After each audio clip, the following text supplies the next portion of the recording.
तो कम से कम 5 मिनट का समय मिलता तो एक्सप्लेनेशन ठीक कर देते हम।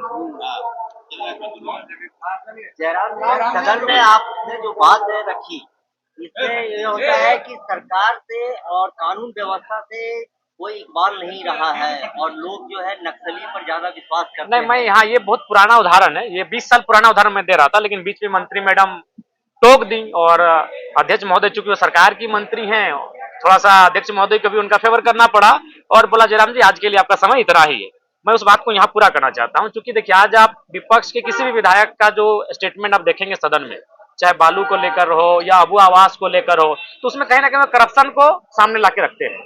तो मैंने वही कहा कि अध्यक्ष महोदय मैं आता हूँ पारसनाथ की तराई से और 1990-95 का दशक था। मैंने एक पेपर का 18 साल पुराना कोट भी हम लेकर आए थे कि उस समय क्या था कि गांव वाले लोग कहते थे कि जो नक्सलियों का जो वर्चस्व था, यानी वो जो पीक टाइम था, उस समय बीडीओ सीओ घूस नहीं लेते थे। तो मैं उनको इस कथन के माध्यम से ये कहना चाहता था कि एक नक्सली से बीडीओ सीओ डरते थे, लेकिन सरकार और सिस्टम से नहीं डर रहे हैं।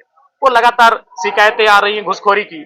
और दूसरा इस कथन से हम यह भी कहना चाहते थे कि जब ये राज्य आदिवासियों का है, जंगल आदिवासियों का, पहाड़ आदिवासियों का, मुख्यमंत्री आदिवासी, राष्ट्रपति आदिवासी, और उसी राज्य में जो अभी वर्तमान में गृह विभाग का डाटा है जिसमें 72 या 73 नक्सलियों की सूची है, जिसका राज्यपाल महोदय ने अभिभाषण में जिक्र किया, सदन में एक वरिष्ठ विधायक ने भी उस विषय को जिक्र किया। तो मैंने वही कहा जब ये राज्य आदिवासियों का, जल जमीन जंगल आदिवासियों का, और 70 में 50 से ज्यादा आदिवासी नक्सली क्यों, किन कारणों से एक भोला भाला आदिवासी नक्सली गतिविधियों की ओर अग्रसर हुआ, उन कारणों को जांचिए, उन कारणों को जानिए। और मैं भी चाहता हूं कि नक्सली अगर संवैधानिक है, वो गलत रास्ते में है, उन्हें उस रास्ते से ना जाने दिया जाए। और मेरे कहने का अर्थ यही था कि हथियारों से नहीं, विचारों से आप रोके। मैं तो यहां तक कहता हूं कि आज अभी आप अगर नक्सली और पुलिस के मुठभेड़ को देखिएगा, जो मुठभेड़ में शामिल होते हैं पुलिस की तरफ से जो शहादत देते हैं, वो भी कहीं ना कहीं 3rd और 4th ग्रेड की नौकरी करने वाले सिपाही वर्ग के लोग होते हैं।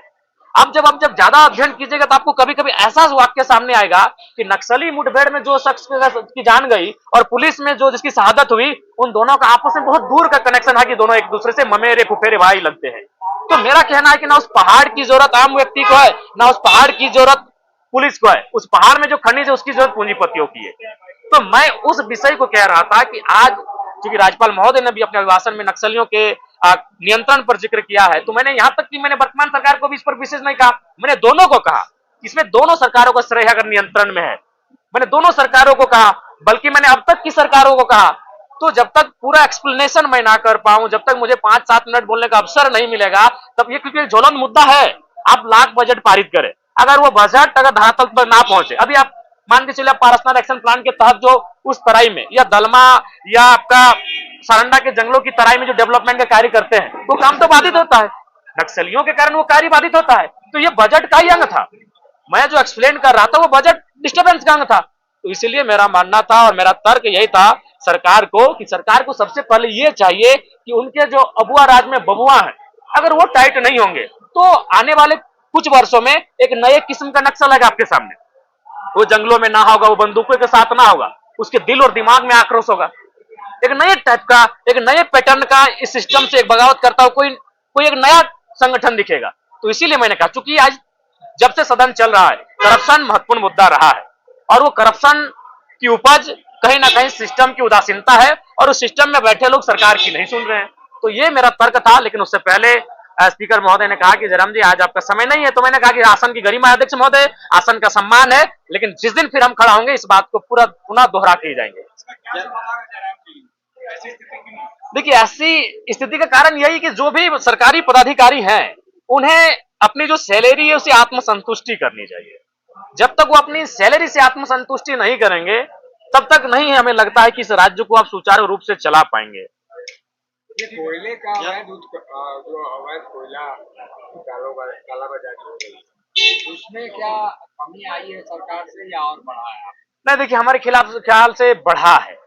क्योंकि देखिए एनडीए की गवर्नमेंट में क्या होता था कि ऐसा नहीं कि कोयला का कार्य नहीं होता था, लेकिन उसमें क्या होता था कि जो टॉप लोग लेवल के नेता होते थे वे लोग करते थे। लेकिन वर्तमान की सरकार में क्या उनका पार्टी का प्रखंड अध्यक्ष भी उस सिंडिकेट में पूरे धड़ल्ले से शामिल है। आप चाहे तो जाके सर्वे कर लें, जो सत्ता पक्ष के पार्टी के प्रखंड अध्यक्ष नेता हैं, आप उनका 5 साल पहले की आर्थिक स्थिति और आज की आर्थिक स्थिति जो है उसका तुलनात्मक अध्ययन करें, आप जमीन और आसमान का अंतर पाएंगे। और उसका कारण एक ही है, कोयले की अवैध तस्करी में संलिप्तता।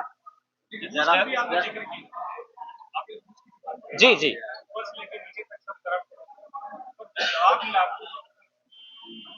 देखिए जवाब जैसे कि वित्त मंत्री महोदय जवाब दे रहे थे और सदन के एक वरिष्ठ नेता भी हैं, वित्त मंत्री भी हैं और सुलझे हुए इंसान हैं, लेकिन मैं उनके जवाब को उन्हीं के क्षेत्र में ले जाता हूं। वो पलामू क्षेत्र से आते हैं, पलामू प्रमंडल से, और हमें लगता है कल के ही अखबार में मैंने पढ़ा कि एक डीएसपी को बालू जो अवैध तस्करी करते हैं, अवैध कार्य करते हैं, उन्होंने डीएसपी को घायल कर दिया। बागमारी की घटना आपसे छुपी नहीं है, कुछ दिन बाद फिर थानेदार के हाथ को तोड़ा गया, ये घटना आपसे छुपी नहीं है। तो ये चीजें तो चीख चीख के कह रही है कि सिस्टम और विधि व्यवस्था किस दिशा में है। सरकार देखिए, सबसे पहला बात है सरकार ईगो में है कि भाई हम सरकार में अपनी खामियों को क्यों स्वीकारें। मेरा कहना है वही सरकार बेहतर होती जो अपनी गलतियों को स्वीकारे कि हाँ ये गलतियां हम में हुई है। ठीक है, आप सदन में मत स्वीकारिए। मेरा कहना है सरकार के जो मंत्री हैं वो सदन में ना स्वीकारे कि हम भूल कर रहे हैं, लेकिन आप जब कैबिनेट में बैठते हैं, जब कैमरा ना होता है, जब मीडिया नहीं होती है, उस समय स्वीकारे कि हाँ ये असुविधाएं इस राज्य में है जो राज्य की जनता के लिए खेद है। जब तक वो अपनी खामियों को नहीं स्वीकारेंगे, अपनी गलतियों को नहीं स्वीकारेंगे, बल्कि अपनी गलतियों में ईगो के रूप में खड़े हो जाएंगे, इस राज्य को आप गति नहीं दे सकते हैं। जयराम जी, रसैया संयोजिका के लोग जो है वहाँ विधानसभा के बाहर आंदोलनरत है। लोग कह रहे हैं कि 2000 के लिए हमें आंदोलन करना पड़ रहा है और मैया सम्मान योजना जो घर बैठे बैठे, तो गलत तो नहीं कह रहे हैं, सही बात है। मान के चलिए मैया सम्मान योजना एक तरह से ये उपहार है, एक तरह से ये पुरस्कार है, तो उनका कहना ठीक है। पुरस्कार से तो ज्यादा उनको मिलना चाहिए जो श्रम कर रहे हैं, क्योंकि मैया सम्मान योजना की राशि जिस वाहन को जा रही है, मैंने पहले भी तर्क दिया था 45 से ऊपर का, मैं 40-45 के जो ऊपर है उनका मैं समर्थन करता हूं, और बाकी जो लगे उनको स्कॉलरशिप के रूप में मिले, मैं आज भी उस बात पर अड़ी हूं, चाहे मेरा वोट का क्या है मतलब नहीं है, लेकिन उनका भी तर्क सही है कि ये उपहार के रूप में इनको 2500 रुपए दे रहे हैं और वो श्रम कर रहे हैं, लगभग 8 घंटे श्रम कर रहे हैं, चाहे वो रसोईया हो, पोषण सखी हो, जल सहिया हो, सेविका हो, सहायिका हो, स्वास्थ्य सहिया हो, वो श्रम कर रही है। तो जाहिर सी बात है अगर किसी को आप उपहार में, यही चूंकि सरकार का विषय है, सरकार अगर किसी को उपहार में 2500 रुपए देगी तो उसी समय कोई बहन खड़ा होकर कहेगी कि हम 8 घंटे श्रम कर रहे हैं तो हम कम से कम उससे दोगुना राशि लेने का हकदार रखते हैं, आप उनको दीजिए 2.5। अगर आप मैया सम्मान योजना चूंकि अपने सरकार बना लिए, वो आपका मुख्य एजेंडा था चुनाव जीतने का, तो चूंकि अगर आप मैया को 2500 रुपए देते हैं तो जो लोग श्रम कर रही हैं, चाहे वो कोई रहे, आंगनबाड़ी की रहे, जल सहिया रहे, स्वास्थ्य रहिया रहे, पोषण सखी रहिया, रसोईया रहे, उनको कम से कम उनसे इस 2500 से दुगना वेतन मिलना चाहिए, क्योंकि वो श्रम कर रही है, वो अपने आप का मेहनत कर रही है, वो खटा रही है अपने आप को। जी, ये तो काफी दुर्भाग्यपूर्ण है। ये रिपोर्ट अभी 2020 जब वो कोरोना का काल था, जब हमें लगता है कि एक आम व्यक्ति के साथ साथ शायद पत्रकार बंधुओं ने अपने भी एक टीम बनाया होगा और आप लोग गांव गांव मास्क लगाकर, हाथ में ग्लव्स लगाकर गए होंगे, लोगों की सेवा की होंगे, आप एक दूसरे से डोनेशन कलेक्ट किए होंगे, और उस समय जो राशि अगर सरकार को मिलती है और उसमें अगर घोटाला होता है तो ये तो मतलब इसमें तो कोई उत्तर ही और मैंने कहने लायक ही नहीं बचता है। जयराम जी, दान विषय से अच्छा नहीं रहा है। थाना में अभी भी 5 महिलाओं को गांव से बाहर निकाल दिया गया, क्या कहेंगे?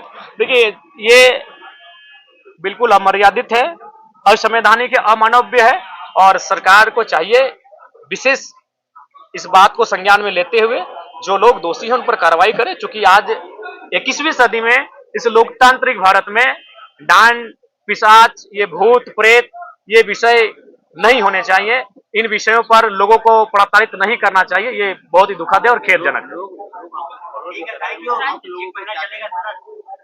लोग आपको फॉलो करते हैं, उस गांव के लोग, पूरे गांव के लोग ने लोगों को भगा दिया बाहर, पूरे गांव में। देखिए, जो भी रहे, एक सप्ताह से बाहर नहीं जो भी रहे, जो गलत है सो गलत है, इसे सब लोग एक जैसे नहीं होते हैं, जो लोग किए हैं वो जो भी किए हैं गलत है और गलत लोगों पे कार्रवाई होनी चाहिए। जयराम जी, सवाल है कि स्वास्थ्य व्यवस्था जो है झारखंड में पूरी तरीके से जो है सदर अस्पताल, रेफरल अस्पताल बन गया है, एक पैरासीटामोल का सेंटर बन गया है।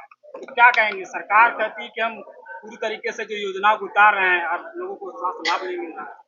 देखिए, मेरा मानना है कि बिल्कुल ये आम व्यक्ति की जरूरत से जुड़ा हुआ विषय है स्वास्थ्य। मैंने सुझाया भी है कि कम से कम और 2-3 नई बीमारियों को आप असाध्य रोग, जो मुख्यमंत्री का असाध्य रोग का उपचार हेतु जो फंड दिया जाता है जिला को, उसमें और 2-3 बीमारियों को सर्वे करते हुए ऐड किया जाए। और ये तो जग जाहिर है क्या स्वास्थ्य की स्थिति क्या है। हमें लगता है कि आज जो बजट अभी प्रस्तुत होगा उसमें हमें लगता है कि प्रमंडल स्तरीय में रिम्स जैसी सुविधाएं होनी चाहिए, क्योंकि हमें लगता है कि आप अगर रिम्स को जाकर देखेंगे तो बहुत ही पीड़ादायक स्थिति में रिम्स खुद है। तो इसीलिए कम से कम प्रमंडल स्तरीय इस बजट में कम से कम एक नया रिम्स आए, ये सरकार को पहल करनी चाहिए। धन्यवाद।